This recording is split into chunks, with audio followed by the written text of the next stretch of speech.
Malam ini kita akan berbicara tentang pemimpin agung kita yang setiap tarawih kita selawati, Allahumma sholli ala Sayyidina Muhammad.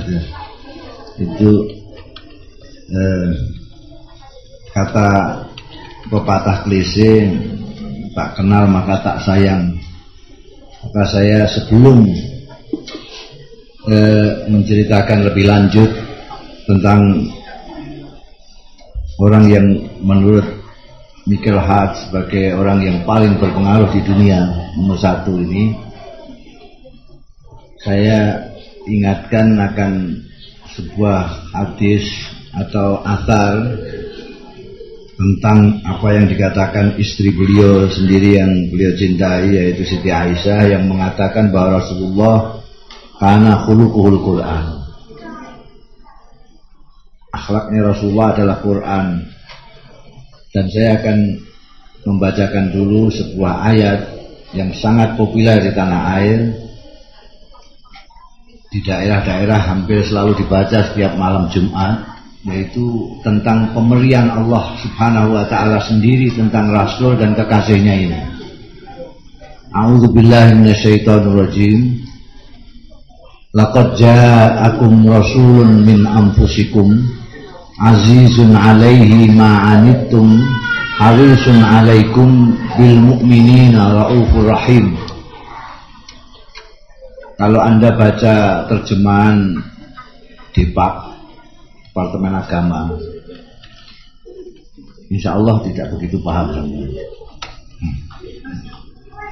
Laqad ja'akum rasulun min anfusikum azizun 'alaihi ma, itu dalam terjemahan Quran DPAK, sungguh telah datang kepadamu seorang rasul dari antara kamu yang berat terasa baginya penderitaanmu. Sampai di sini Anda paham? Ini bahasa Indonesia padahal. Mungkin tim penerjemah DPAK itu saking hati-hatinya jadi tidak berani agak bebas begitu, terjemahnya lalu letterless, sangat harfiah, sehingga malah orang Indonesia gak paham, apalagi orang Arab. Laqad ja'akum rasulun min anfusikum. Jadi Tuhan memberikan tentang rasul yang bukan dari malaikat, bukan dari mana-mana, tapi dari kalangan manusia sendiri.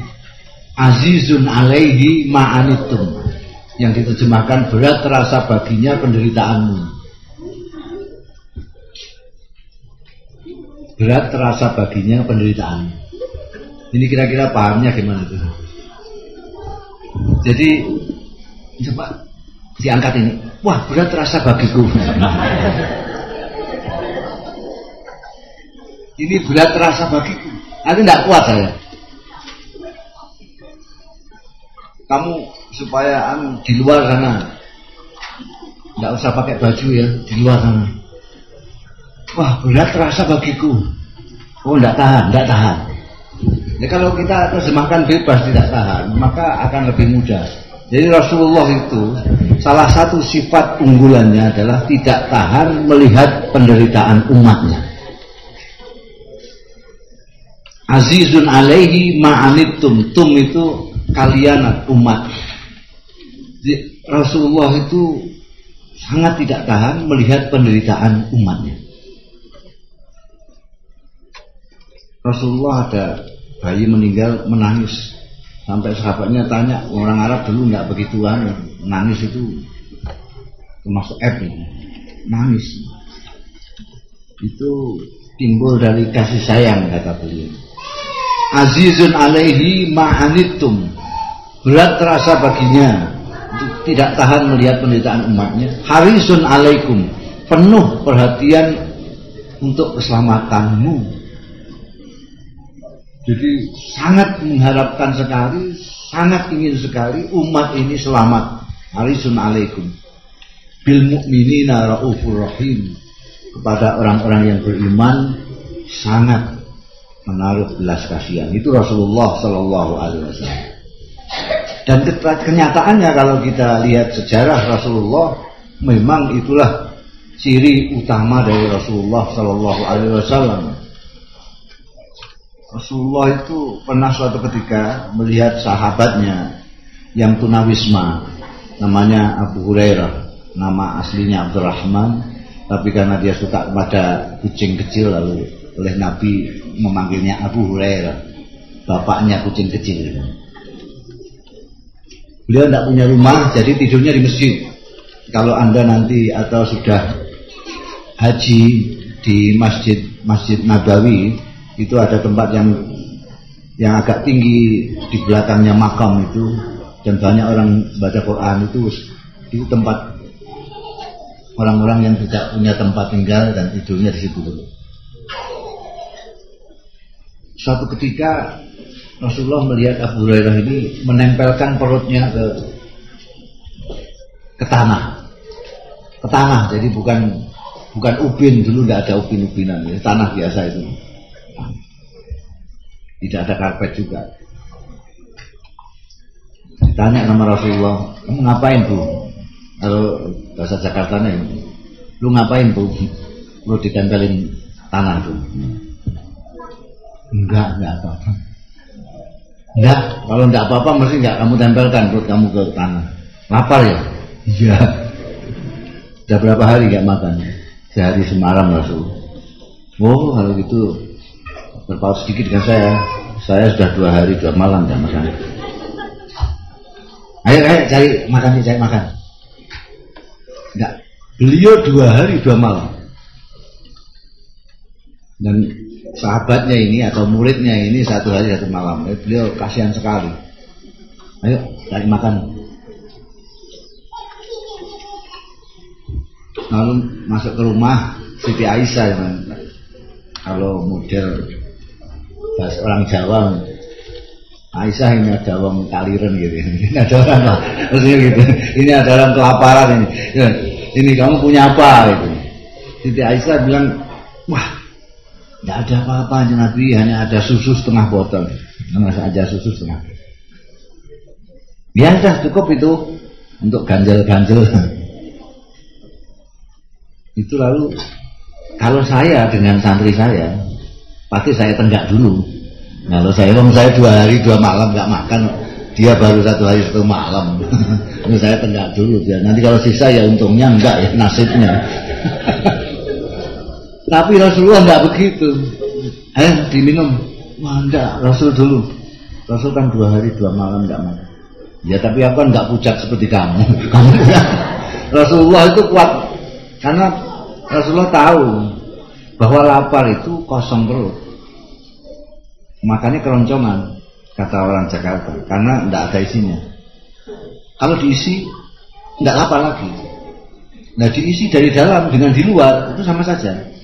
Maka Rasulullah kalau lapar di sini kasih batu ikat, ya tidak keroncongan lagi karena sudah diisi dan meskipun dari luar itu. Ini tekniknya begitu. Dicoba aja besok, ambil batu yang besar itu dari sini, makin besar makin marah.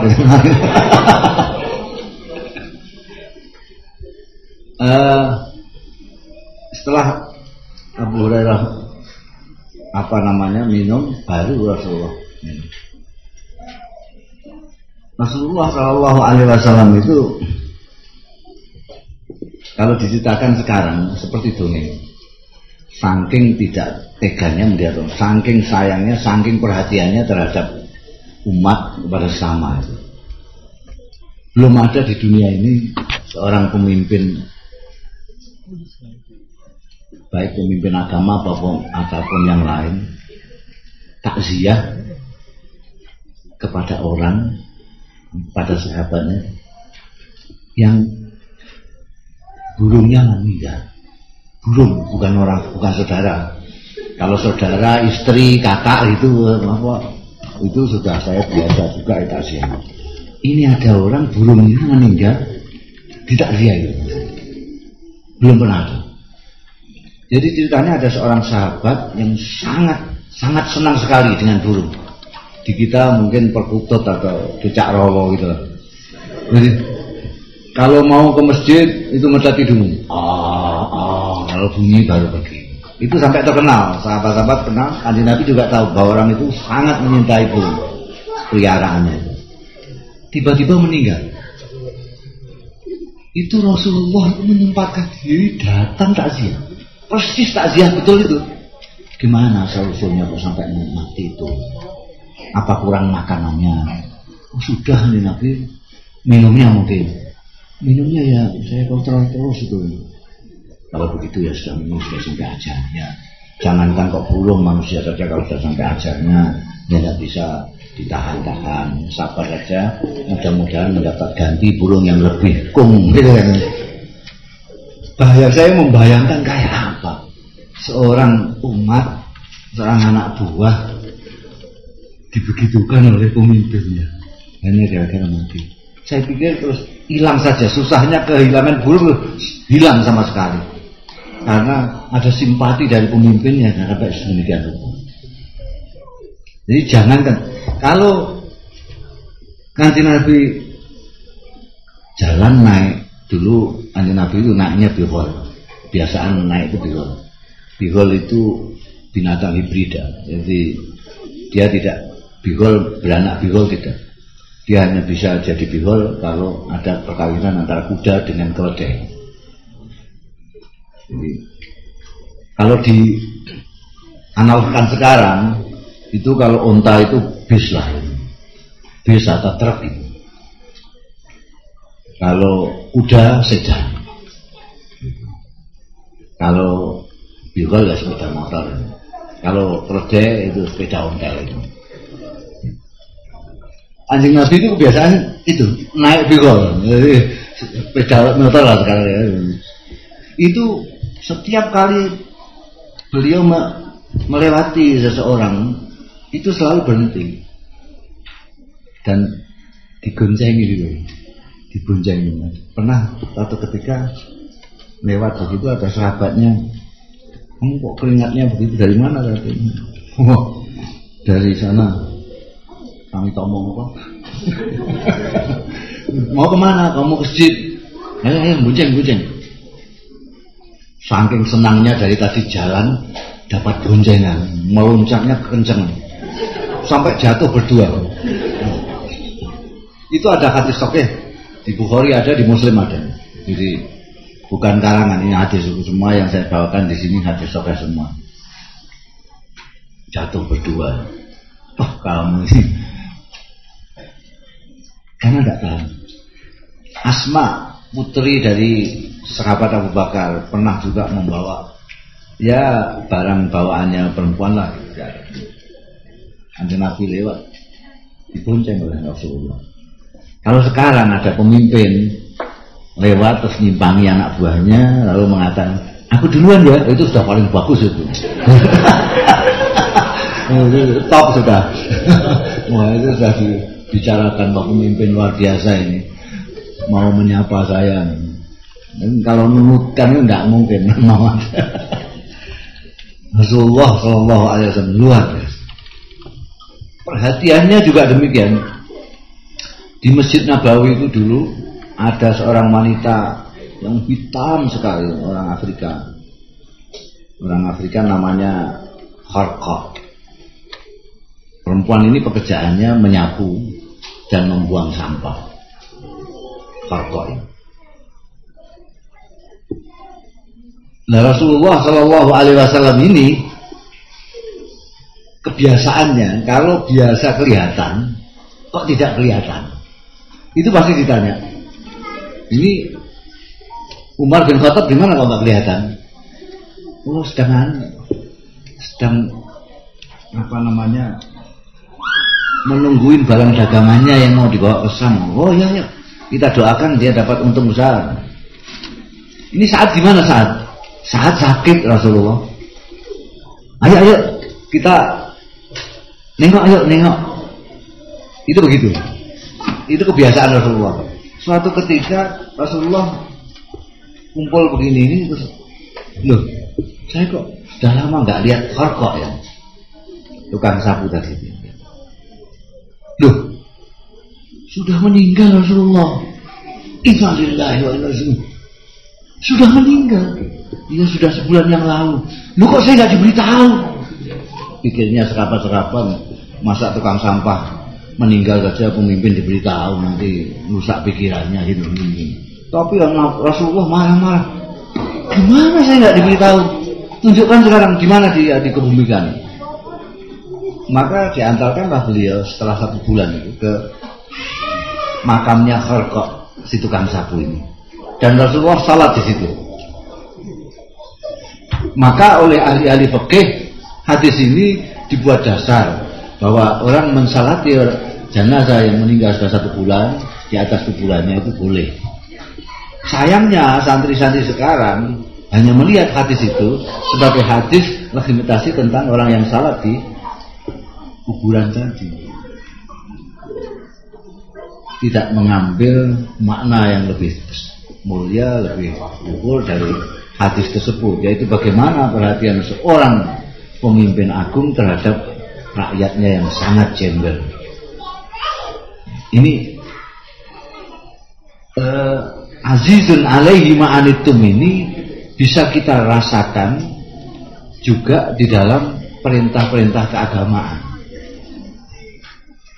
Kenapa ada sholat tarawih itu 20, ada yang 8?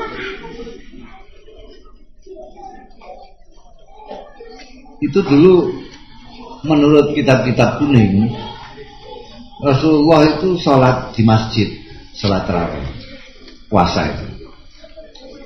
Tiba-tiba yang makmum banyak sekali, yang mengikuti itu sahabat banyak sekali. Rasulullah khawatir melihat semangatnya orang begini ini, nanti jangan-jangan ini diwajibkan oleh Allah. Kalau diwajibkan, iya. Kalau sekabat. Kalau bangsanya orang sekarang, Mustafa Bisi nanti apa ya, kuat diwajibkan gitu. Akhirnya beliau pulang ke rumah, baru 8 rakaat. Kalau di rumah dilanjutkan sampai 20 itu, ya 23 dengan ini. Nah, yang bisa menceritakan terusan dari salat ini adalah yang ada di dalam rumah, seperti Siti Aisyah segala macam itu. Yang tidak, maka dia tidak akan melihat hal itu. Yang dilihat hanya yang 8 rakaat saja. Itulah sebabnya ada perbedaan. Karena ada orang yang bisa menerima hadis dari Siti Aisyah, ada yang di luar. Ada lagi sabda Rasul yang mengatakan, laula an asyqa ala ummati la amartuhum bisiwak qabla kulli salatin. Atau kama qala Rasulullah sallallahu alaihi wasallam. Seandainya aku tidak memberati kepada umatku, pasti mereka akan saya suruh gosok gigi setiap mau sholat. Ini menunjukkan pentingnya gosok gigi, dan sekaligus Kanjeng Nabi tidak mau memberatkan umatnya. Kalau diperintahkan lalu umat ini terus, wah ini setiap sholat sikatan itu iya kalau yang memang orangnya itu bersihan ya. Kalau orangnya yang tidak bersihan kan ya asal-asem. Kadang-kadang ada yang sikatan pendak suroto itu. Jadi, itu akan memberati umatnya banyak sekali. Karena itu setiap perintah Rasulullah mengatakan, idza amartukum bi amrin fa'tu minhu mastata'tum. Kalau aku perintahkan kepadamu sesuatu perintah, kerjakanlah semampumu. Semua perintahnya Rasulullah selalu diembel-embeli semampumu. Ini supaya tidak memberatkan kepada umat. Bahkan Rasulullah mengatakan, yang diharamkan Allah hindari,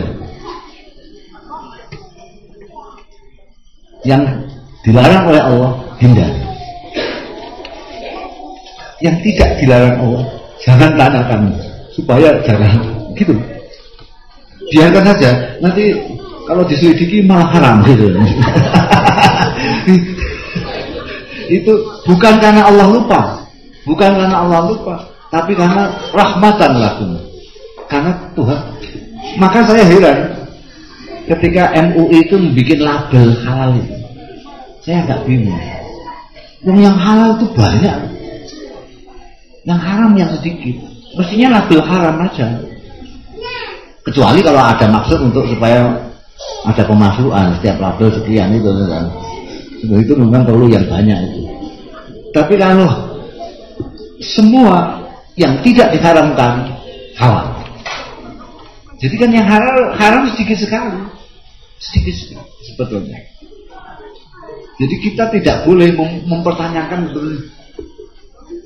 ini gimana ya? Jangan tanya nanti kalau haram gitu. Ini salah satu azizun alaihi ma'anitum. Ini juga menjadi sebab kenapa Rasulullah SAW suka amal ma'ruf nahi munkar sekali. Suka amal ma'ruf nahi. Jadi perintah, ayo salat, ayo jangan begini, jangan begitu. Itu terus saja. Kenapa? Karena Rasulullah ada orang lapar saja tidak tahan. Ada orang kematian belum yang disayang saja tidak tahan. Apalagi melihat orang digaji kepalanya di neraka misalnya, tambah tidak tahan. Karena itu Rasulullah sangat-sangat sekali perhatiannya harisun alaikum, jangan sampai ada umat yang masuk neraka. Itu obsesi kanjeng Nabi. Jangan sampai. Sehingga segala macam kemudahan, segala macam dianjurkan oleh Rasulullah supaya jangan sampai yang haram disedikit, yang halal banyak, supaya tapi orang manusia itu keturunannya Nabi Adam ya. Nabi Adam itu semuanya halal saat surga itu kan halal semua. Yang diharamkan cuma satu, mendekati pohon ini. Loh kok kepengen itu. Ini dilalah kita ini anak cucunya juga begitu. Yang halal banyak loh, kalau haram-haram digoleki itu untuk apa? Harisun alaikum. Rasulullah itu sampai mengatakan kullu ummati yadkhulunal jannah. Semua umatku masuk surga kecuali yang tidak mau. Ilaman apa? Kecuali yang tidak mau. Kalau tidak mau ya jangan dipaksa. Siapa yang tidak mau? Orang yang tidak mau adalah yang tidak mau mengikuti Rasulullah. Padahal mengikuti Rasulullah itu hanya mengikuti manusia. Kalau manusia itu tetap manusia, sangat mudah seperti saya katakan kemarin. Setiap nabi itu diberi doa khusus oleh Allah Ta'ala. Doa istimewa yang akan dikabulkan seketika. Nabi Sulaiman meminta menjadi orang yang paling kaya, paling kuasa di dunia, supaya dia bisa melaksanakan perintah Tuhan dengan mudah. Bukan hanya manusia, jin, amin semua di bawah kekuasaan Nabi. Semua Nabi begitu. Nabi Daud kalau berzikir semua makhluk ikut berzikir dengan beliau karena suaranya. Rasulullah doa itu tidak diminta. Doa yang istimewa yang untuk Rasulullah Shallallahu Alaihi Wasallam Nabi kita tidak diminta. Tidak, saya tidak akan minta sekarang. Akan aku minta nanti untuk kepentingan umat, untuk mentas umat ini, umat ini. Jadi nanti itu umat itu ditolong oleh Rasulullah Shallallahu Alaihi Wasallam. Ada yang pas-pasan itu tinggal gitu aja supaya cepat masuk itu. Ada yang kurang sedikit ditolong masuk. Ada yang sampai sudah terlanjur kebakar, sudah kosong semua. Nah, itu Rasulullah minta supaya tolong ini dimintas lah. Itu jadi kalau kita misalnya kok sudah disilahkan masuk surga, wah, sudah cepat-cepetan mesti. Karena Rasulullah enggak masih umat saya bagaimana terus begitu. Ini harisun alaikum bil mu'minina raufur rahim. Nah, dalam perenungan Ramadan ini kita bisa bercermin ke sana, kira-kira dari segi akhlak kasih sayangnya itu kita ini kira-kira berapa persen Rasulullah itu. Jadi dan kita sebetulnya sangat mudah meniru Rasulullah sesuai dengan kemampuan kita, karena Rasulullah juga tidak memaksakan supaya orang persis beliau, semampu kita. Jadi kalau Rasulullah seluruh umatnya dikasihani, tapi kita ya sak keluarga lah. Jadi kalau kita ingin seperti Rasulullah itu mempunyai sifat tidak tahan pada penderitaan orang lain. Maka kita sedikit banyak mudah-mudahan bisa juga begitu. Jadi kalau kita sedang makan enak, ya paling tidak ingatlah anak cucu, saudara, syukur, tetangga. Kalau orang Indonesia biasa begitu, bikin sambal goreng tempe aja tetangganya dikasih, ini icip-icip begitu. itu kan sudah wajar itu. Nah, yang tidak wajar ketika sambal goreng tempe ingat tetangga, tapi ketika di surga begitu mewahnya di surga itu tidak usah capek-capek seperti ibu-ibu sekarang. Kalau mau di surga itu tinggal ingin dan tinggal minta. Walakum fiha ma tastahi anfusukum walakum fiha ma tad'un nuzulan min ghafurir rahim. Di sana itu tinggal ingin dan tinggal minta. Walakum fiha azwajum mutahharah. Nanti bapak-bapak itu di sana istri-istrinya mutahhar, suci-suci, bersih, tidak kenal softek. Makanan apa saja ingin ini datang sendiri, tak mau. Tidak ada sakit perut, tidak ada mulas, tidak ada apa.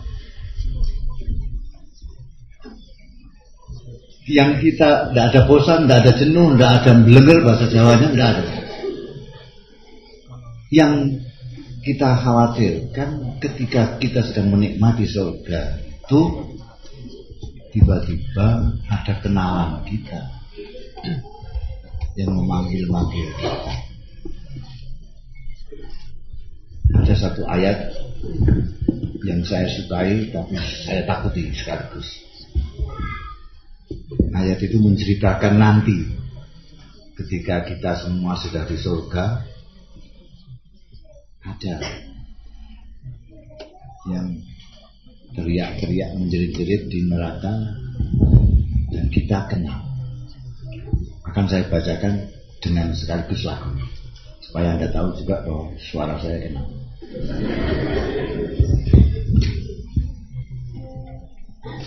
ونادى أصحاب النار أصحاب الجنة ونادى أصحاب النار أصحاب الجنة أن أفيضوا علينا من الماء أو مما رزقكم الله قالوا إن الله حرمهما على الكافرين. Di adabnya baca Quran itu harus disesuaikan dengan maknanya. Jadi kita bisa mengetahui orang itu ngerti maknanya apa enggak dari lagunya. Kalau ada yang baca Quran, "Kullalakum lailatas siyamir rafathu ila nisaikum." Itu jelas enggak paham dia. Itu maknanya dihalalkan bagimu pada malam Ramadan untuk begituan dengan istrinya. Nah, itu dibanter itu kan ya.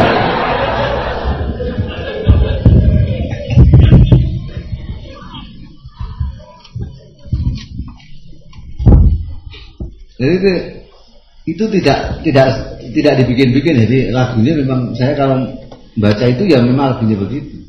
Karena terbayang. Wa nada ashabun nar ashabal jannah. Nanti itu orang-orang di neraka itu teriak-teriak, bahasa Jawanya sambat-sambat kepada orang-orang yang di surga. Jadi dia lihat di surga, Anda sekalian kok minumnya ada Sprite, ada teh hijau, ada macam-macam ya Allah. Sedangkan dia di neraka minumnya air mendidih. Kalau diminum tambah kering di sini. Kenal sama sampean. Mas, tolong dibagi sedikit lah air apa ini. Kamu kok macam-macam gitu, Masya Allah. Tapi pada waktu itu sudah tidak musim membeli, itu tidak musim. Nanti ada musim tidak membeli. Lalu kalau sudah ada firman Amtazul yauma ayyuhal mujrimun, menyingkir kalian bajingan itu sudah menyingkir. Jadi itu paman saya, tidak ada paman. Itu bos saya, tidak ada bos saya. Harus bisa. Kalau sudah sampai sana sudah tidak bisa kasih, tidak bisa sudah masing-masing sudah. Ya kalau yang kita di surga yang teriak-teriak itu kita nggak mau, Josbus misalnya. Kita nggak akan apa-apa kan, sudah biarin aja. Mampus loh, itu mungkin malah begitu. Nggak. Tapi kalau kenal, insya Allah, na'udzubillah, jangan sampai, apalagi orang baik kita, apalagi anak kita jangan sampai, insya Allah. Jangan sampai kita sendirian di surga itu. Karena itu, marilah ajak. Siapa yang kita cintai ajak. Tidak usah seperti Rasulullah, semua orang dicintai lalu diajak semua. Cukup sampean yang sampean cintai aja. Anda cintai siapa? Suami aja. Suami, istri ajak. Anak ajak. Kawan dekat ajak. Dengan amar ma'ruf nahi munkar itu. Jadi kita amar ma'ruf bukan karena kita benci kepada orang yang kita amar ma'ruf nahi munkar, justru karena kita tidak tahan nanti. Jadi kalau dia salah tampak ya. Salah terima ya kita. Kadang-kadang kan orang kan salah terima ya. Kamu urusin dirimu sendiri dah. Kamu sendiri belum tentu. Masa baik gue. Bukan baik. Ini kan pengennya enak bersama di dunia juga enak bersama akhirat. Sebab nanti kalau sudah uang tazul itu sudah tidak betul. Masing-masing sendiri-sendiri. Sehingga itulah gambaran dari Rasulullah SAW. Mudah-mudahan sedikit banyak kita bisa meniru perilaku beliau semampu kita. Wallahu yuwaffiquna ila ma fi ridha wa astaghfirullahaladzim. Wassalamualaikum warahmatullahi wabarakatuh.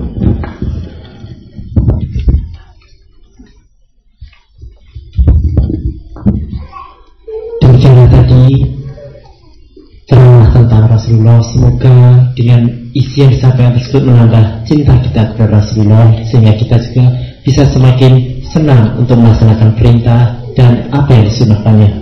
Kemudian kepada para hadirin yang ada di sini, bapak, ibu-ibu maupun adik-adik, bila ada pertanyaan silakan untuk termen yang pertama, satu atau 3 penanya. Dan kepada para pendengar Radio Tarbiyah bisa menyampaikan pertanyaannya melalui Yahoo Messenger dengan ID Radio KMII. Sekali lagi, bagi para pendengar Radio Tarbiyah bisa menyampaikan pertanyaannya melalui Yahoo Messenger dengan ID Radio KMII. Silakan. Bapak, ada lagi?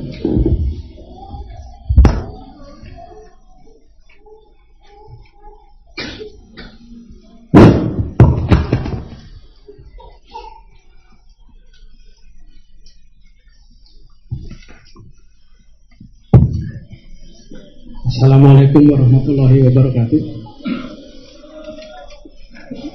Gus saya ada pertanyaan mengenai keistimewaan atau kemuliaan dari Nabi Muhammad SAW ini, bahwa beliau sebagai manusia pilihan sehingga dijadikan Rasul, sehingga mempunyai keistimewaan dan kemuliaan tadi. Sehingga di dalam sikap perilaku selama hidupnya tentu sangat istimewa. Tapi juga seperti Gusmus ceramahkan pada hari-hari sebelumnya, bahwa beliau juga sebagai seorang manusia, sehingga apa-apanya itu juga manusiawi. Nah, yang ingin ditanyakan pertama, yang dimiliki juga oleh beliau seperti halnya kita miliki, dari kekurangan-kekurangan itu seperti apa misalnya. Kemudian yang kedua, soal keteladanan atau apa yang dicontoh dari beliau, yang menurut saya juga ini mungkin dalam mencontohnya juga tidak tepat, karena seperti sering gue sampaikan juga, bahwa apa yang bisa dicontoh itu sesuai dengan kemampuan. Satu hal Gus, tentang istri 4 ini. Jadi sebetulnya bagaimana boleh tidaknya itu? Ada yang mengatakan boleh asal adil. Ini kalau menurut pendapat saya, untuk manusia-manusia seperti kita ini tidak mungkin untuk bisa meniru sifat adil dari beliau ini. Nah, sehingga pertanyaannya, mengapa tidak dinyatakan saja bahwa itu tidak boleh? Karena memang tidak akan mungkin bisa dipenuhi bersikap adil seperti yang dicontohkan oleh Rasulullah. Kemudian yang ketiga, pada banyak kesempatan juga dalam hal mencontohkan sifat-sifat mulia dari Rasulullah ini, perlakuannya dan sikapnya terhadap para istri ini hanya disebutkan 1 atau 2 orang istri dari beliau. Nah, mengapa yang istri-istri lain juga lebih jarang untuk dikemukakan? Terima kasih.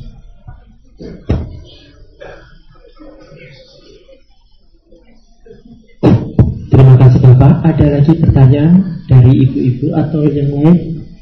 Dari internet ada? Kak Isya? Ada.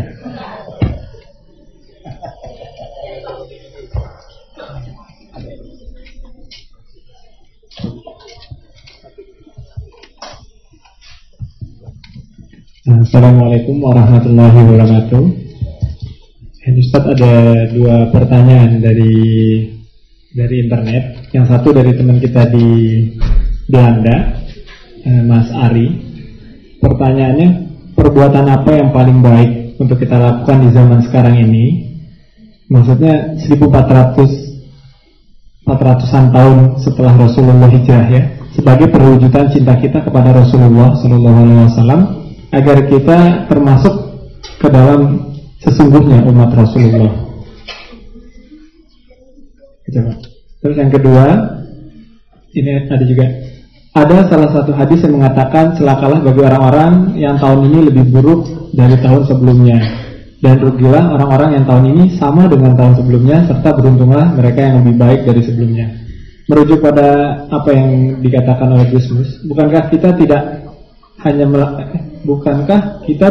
hanya melakukan apa semampu kita, namun juga harus selalu melakukan perbaikan dan peningkatan. Ya, sekian Gusmus, terima kasih. Terima kasih. Ada 3 dari 3 penanya, masing-masing ada 3 dari pertanyaan pertama dan 1 pertanyaan dari pertanyaan kedua dan ketiga. Silakan. Ya. Memang Pak Tatak, salah satu keistimewaannya Rasulullah SAW adalah kemanusiaannya itu. Karena manusia itu asal masih manusia itu memang dimuliakan Allah Subhanahu wa taala. Walaqad karramna bani Adam. Ada orang-orang yang sudah tidak begitu manusia. Itulah yang menyebabkan sulit mengikuti manusia yang seperti Rasulullah yang sangat manusia itu. Maka kita sering mendengar ada sebutan kepada manusia tapi disebut buaya darat, disebut cantik tapi kayak ular dan seterusnya. Ada yang kupu-kupu malam. Pokoknya bukan manusia lagi gitu. Jadi tidak begitu komplit manusianya. Kalau masih komplit manusia, tentu akan sangat mudah mengikuti Rasulullah Shallallahu Alaihi Wasallam. Jadi bukan karena Rasulullah karena istimewa lalu sulit ditiru, enggak. Karena kita manusia itu mudah, makanya agama kita disebut agama fitrah. Jadi ya, manusia itu kalau ditaruh di hutan sendirian gitu, dia akan menjadi baik sendiri gitu. Lalu sebagai manusia Rasulullah apa kekurangannya? Kekurangannya beliau lapar juga seperti kita, haus juga, sakit begitu. Makanya ketika ada beberapa sahabat yang ada orang pada waktu zaman Rasul itu mamerkan dirinya, saya ini kalau malam tidak pernah tidur, saya sembahyang terus, qiyamul lail tidak pernah tidur. Yang lain mengatakan saya tidak pernah tidak puasa, setiap siang saya puasa terus.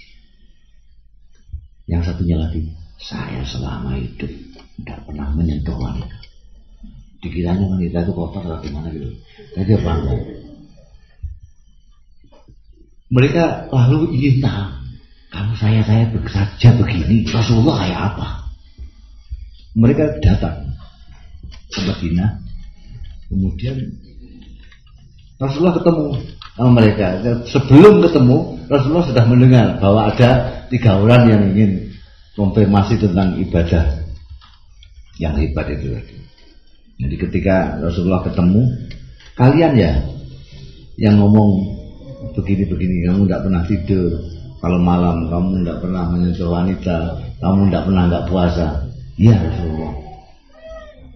Ketahui ya, saya ini Nabi, utusan Allah. Jadi kalau takwa-takwaan, saya paling takwa sendiri. Kamu nggak bisa menang takwa dengan saya. Saya lebih kenal dengan Allah kok. Tapi saya kalau malam kadang-kadang sholat, kadang-kadang tidur. Kalau ngantuk saya tidur. Kalau tidak bisa tidur saya sholat. Siang saya kadang-kadang puasa, kadang-kadang tidak. Saya kawin dengan perempuan. Saya ke pasar. Paman rohiba an sunnati falaysa minni. Yang tidak suka dengan lakuku ini tidak termasuk golongan. Ini yang saya simpulkan bahwa Rasulullah itu memang manusia. Jadi orang tidak dipaksa ibadah terus tidak. Tetapi ya wajar saja lah manusia. Kalau kita itu misalnya di pasar terus itu juga tidak wajar manusia kan. Demikian pula kalau kita di masjid terus juga tidak. Yang wajar saja. Kemudian mengenai istri. Biasanya orang membicarakan masalah ini itu selalu kasuistik. Jadi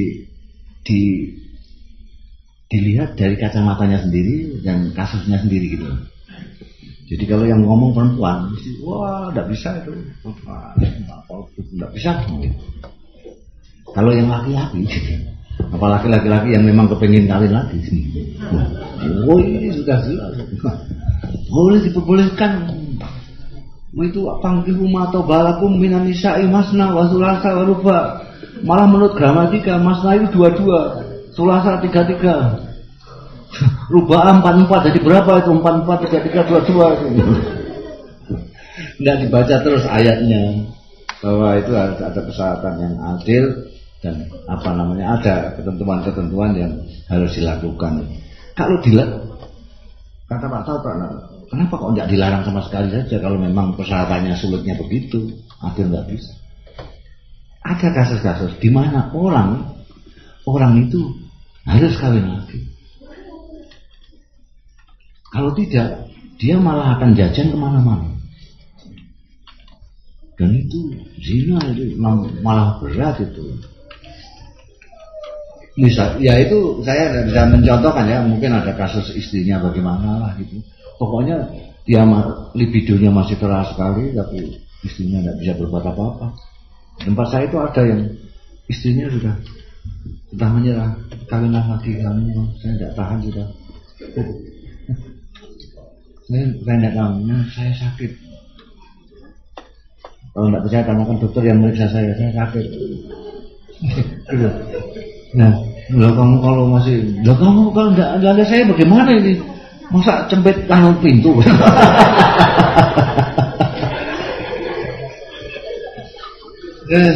Jalan keluarnya lalu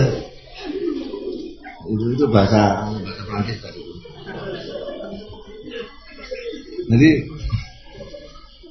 Jadi ada kasus-kasus di mana kalau itu ditutup sama sekali, itu nanti akan memberatkan pihak-pihak yang memang dia harus kawin lebih. Jadi yang penting yang kejujuran dalam diri sendiri.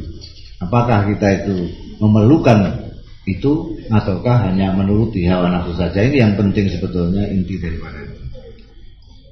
Kenapa kok istri-istri Nabi sering disebut kok hanya Siti Khadijah, Siti Aisyah, yang lain Siti Saudah, Maimunah segala macam. Ini saya ada tulisan dari nggak saya bawa. Jadi itu kalau dijelaskan lama sekali. Semua istri-istri Rasul itu mempunyai ceritanya sendiri-sendiri. Jadi bukan karena kawin seperti kita lah, tapi ada yang misalnya itu ada salah satu Saudah kalau nggak salah, itu suaminya meninggal dalam perang jihad fisabilillah, sedangkan perempuan ini tidak mempunyai siapa-siapa lagi kecuali suami, dan dia hidup di tengah-tengah masyarakat musyrikin yang memusuhinya. Tidak ada yang melindungi sama sekali. Dan ini sudah tua. Semua kecuali Siti Aisyah itu dan Siti Hafsah itu semuanya sudah tua semua. Janda-janda yang tua sekali. Beliau melindungi mereka itu. Yang tidak paham kan disangkanya ya seperti kita lah, kalau kawin banyak bisa ngasain macam-macam gitu. Enggak, mereka Saudah segala macam itu kalau sampai giliran itu dikasihkan pada Siti Aisyah. Saya tidak bisa apa-apa. Sering begitu. Jadi itu makanya yang sering diceritakan Siti Khadijah terutama, karena Siti Khadijah peranannya luar biasa terhadap perjuangan Rasulullah, dan Siti Aisyah karena kecerdasannya dan ilmunya yang besar sehingga dia mempunyai murid-murid yang banyak sekali yang di antara tabi'in. Kemudian pertanyaan dari Mas Ari dari Belanda, apa tadi itu? Perbuatan apa yang paling baik di abad sekarang ini? Sedapat mungkin mengikuti Rasulullah. Jadi ada hadis yang menunjukkan bahwa agama itu pada hakikatnya adalah akhlak. Akhlak itu adalah, nanti ada hadis juga yang mengatakan bahwa orang yang paling dekat dengan Rasulullah di hari kiamat nanti adalah orang yang paling baik akhlaknya, yang paling baik budi luhurnya, moralnya. Nah, di abad ini terutama di Indonesia yang di konon krisis moral, maka saya pikir moral ini yang harus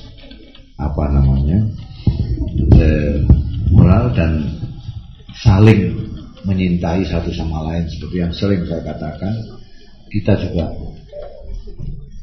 sangat krisis kasih sayang di antara kita.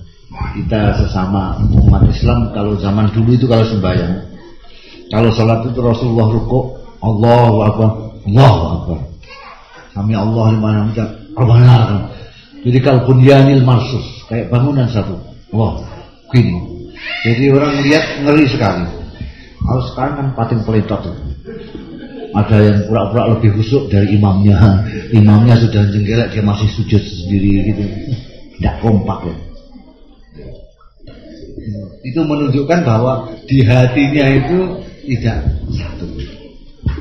Nah, masa sekarang sebetulnya sangat penting sekali ini mengikatkan hati dengan hati yang betul-betul sehati betul, seperti zaman Rasulullah. Artinya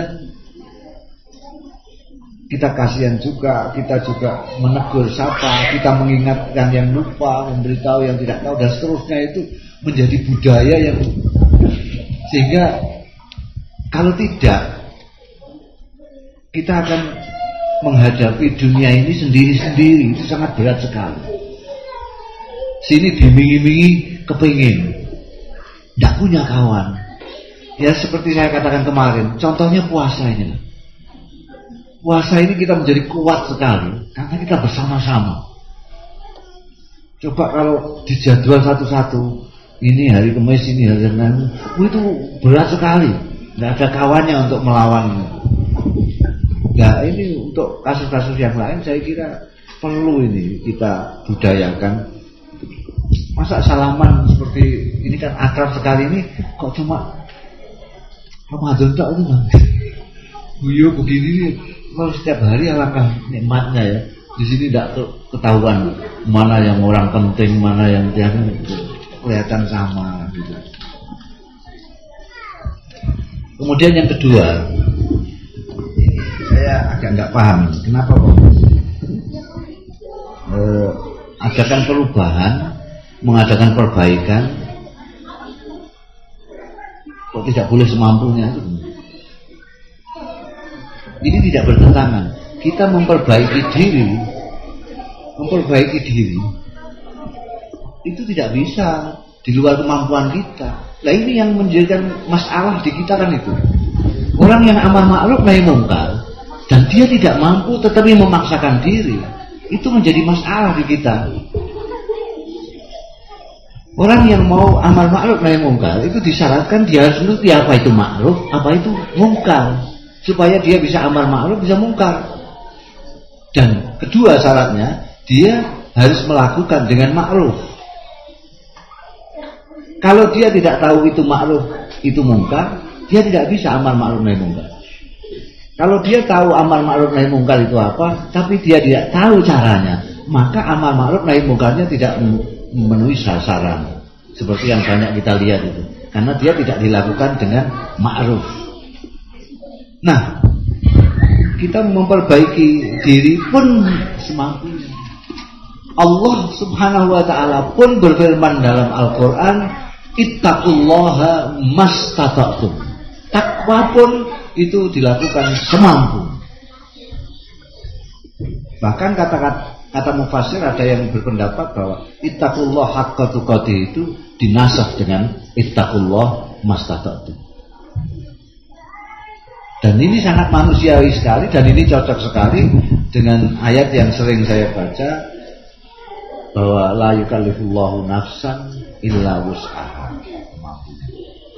Tapi jangan mampu dan tidak mampu ini menurut ukuran sendiri, hanya untuk dalih. Saya tidak mampu kok, jangan adiknya mampu kok, istrinya mampu, dia mengatakan nggak mampu, itu dalih.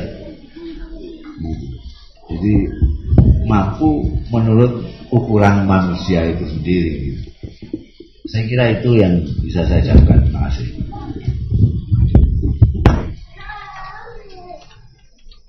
Terima kasih. Sekarang masih ada waktu sekitar 5 menit. Kalau ada pertanyaan, satu penanya lagi, dipersilahkan. Sebelumnya saya ingatkan bahwa bagi saudara-saudari semuanya yang belum membayar zakat, untuk yang di daerah Tokyo dan sekitar sini bisa sampaikan kepada Bapak Hasan Kuswadi yang berada di sini sekarang, atau bisa juga dikirim per pos. Terima kasih. Silakan penanya dari internet.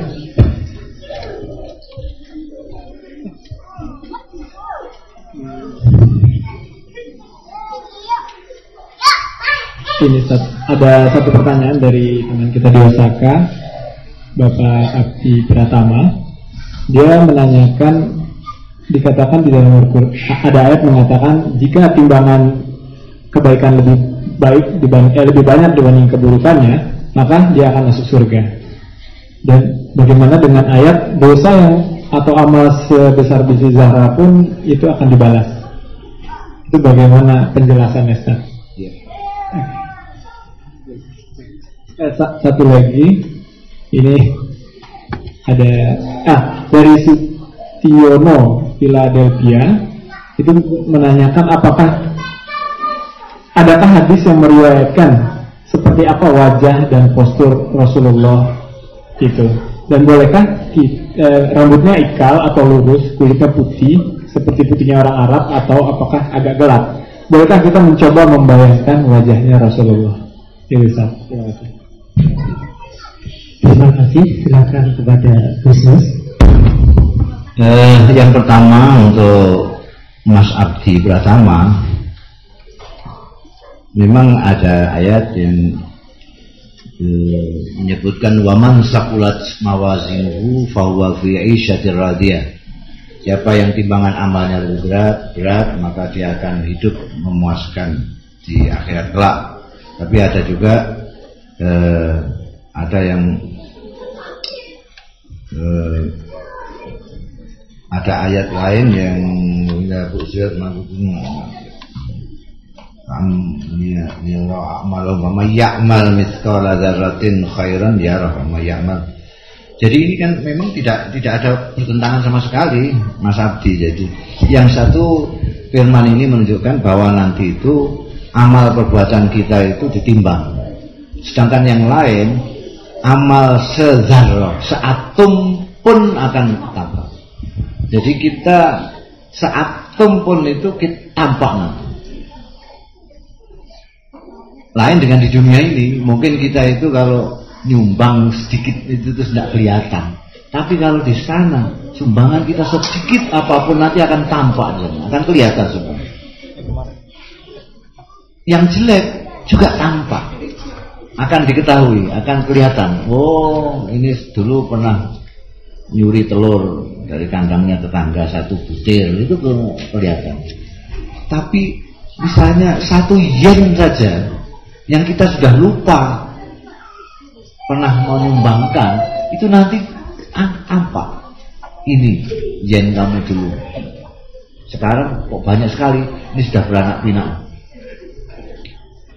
10 sampai 7. Nah, setelah ketahuan ini jelek, ini jeleknya sekian, baiknya sekian, lalu ditimbang. Oh, ternyata masih berat baiknya, maka bahwa fi 'isyatir radiyah. Dan seperti saya katakan kemarin, itu keterlaluan sekali kalau sampai ada orang timbangan buruknya lebih berat dari timbangan baiknya. Sebab aturan di dalam Islam, 1 perbuatan baik diberi pahala 10 kali lipat. Sedangkan keburukan 1 tetap dosa 1.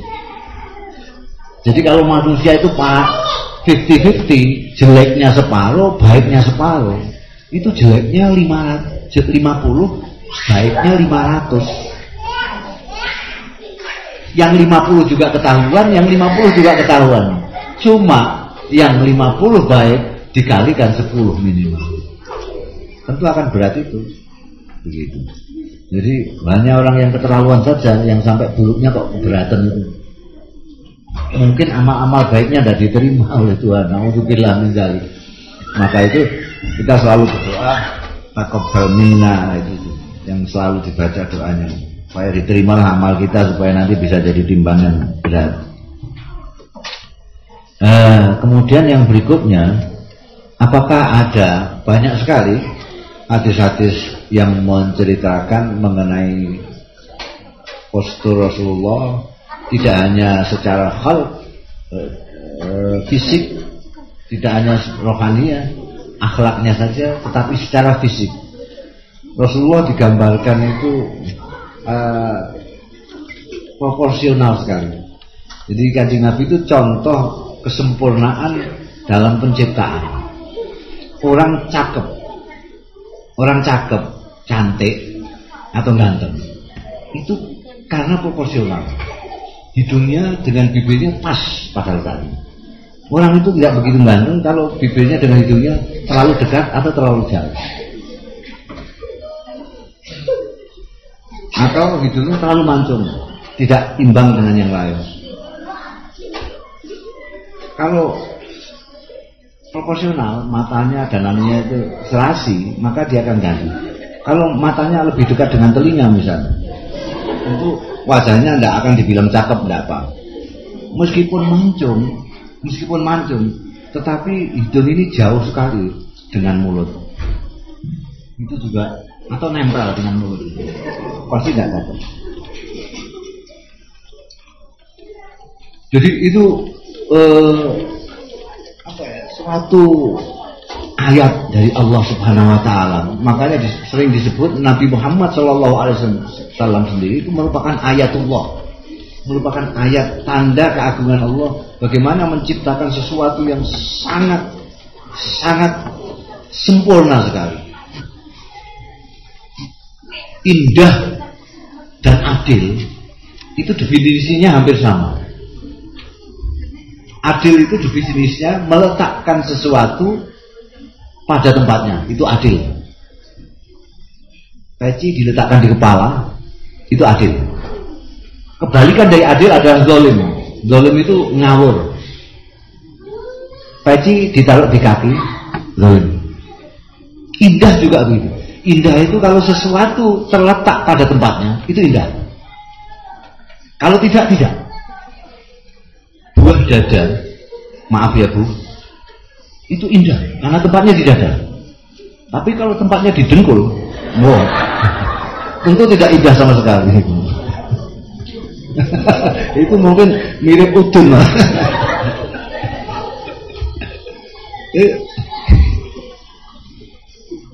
Rasulullah SAW digambarkan dan membayangkan tidak apa-apa. Saya pernah membayangkan Rasulullah rambutnya, ini yang keistimewaannya Rasulullah itu karena proporsional. Ada orang itu yang tubuhnya itu dari pinggang ke atas lebih panjang daripada ke depan. Jadi kalau dia duduk kayak tinggi gitu. Tapi kalau jalan ternyata pendek gitu. Ada yang lain yang kebalikannya.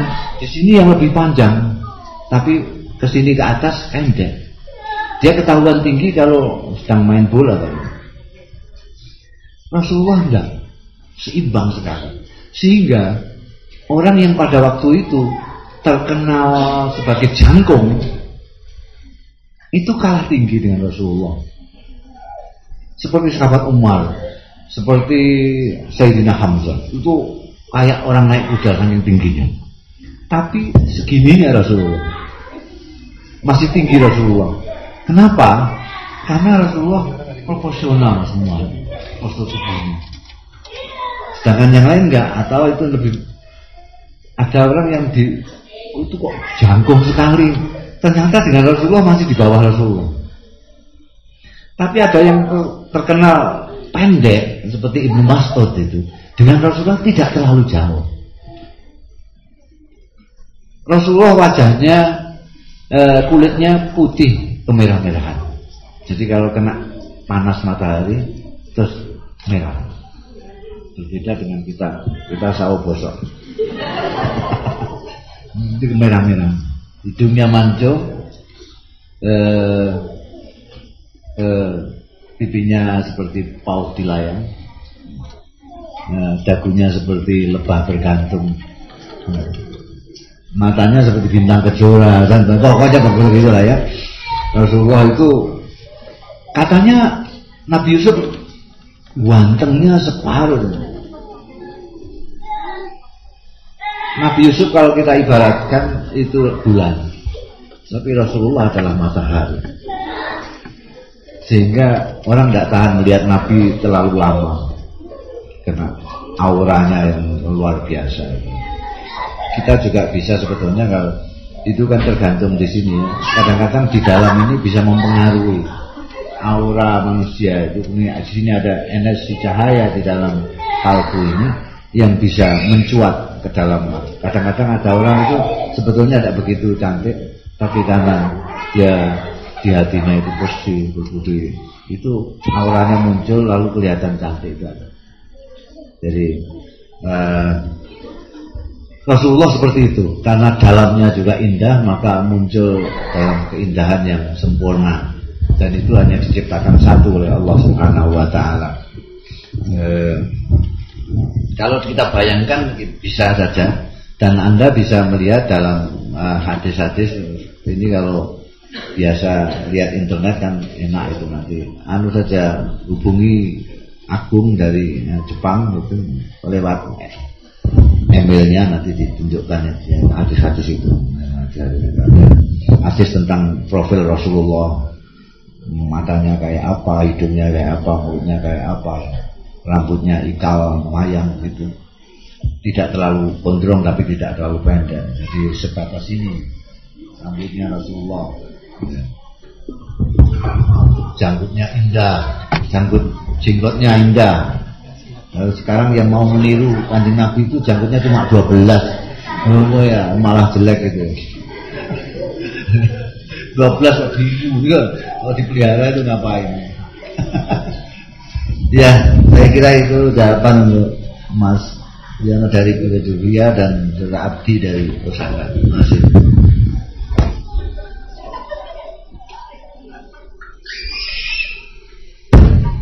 Terima kasih kepada Gus Mus yang telah memberikan ceramahnya pada hari ini serta menjawab semua pertanyaan yang ada.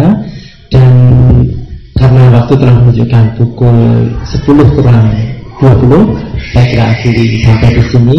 Dan kepada para penanya yang melalui Yahoo Messenger, kami mohon maaf karena terlalu banyaknya pertanyaan sehingga tidak bisa semua disampaikan kepada Gus Mus pada kesempatan kali ini. Semoga apa yang telah disampaikan ini akan menambah wawasan kita dan menambah kecintaan kita kepada Nabi besar Muhammad SAW. Akhirul kalam, wassalamualaikum warahmatullahi wabarakatuh. Perlu kami ingatkan kepada para hadirin semua ataupun masyarakat Islam di Jepang yang belum membayar zakat, bisa membayarkannya kepada Bapak Son Kuswadi, baik datang ke street sini atau dikirim melalui pos. Terima kasih.